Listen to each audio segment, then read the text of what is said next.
قال عبد الله بن مسعود رضي الله عنه: ائتوا الأمر من تدبر ولا يكونن أحدكم إماعة. قالوا: وما الإماعة؟ قال: الذي يجري بكل ريح. Abdullah ibn Mas'ud radhiyallohu anhu aytadilar: ishni fikr qilib, tadabbur bilan qilinglar. Hech biringlar imma'a bo'lmanglar dedi. So'rashdi, imma'a nima?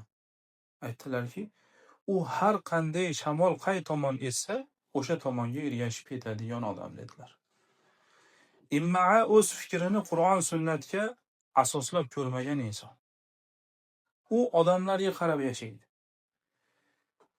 Kim gapirsa, o'shanga ergashadi, uni gapini tekshirmaydi. Bunday holat juda xatarli, chunki hatto ustoz gapirsa ham, da'vatchi gapirsa ham dalilsiz qabul qilish to'g'ri emas. Chunki din taqlid bilan emas, dalil bilan ushlaniladi.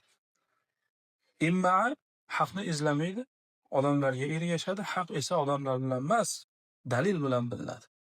Avval haqni topasiz, keyin kim haqdaligini bilib olasiz.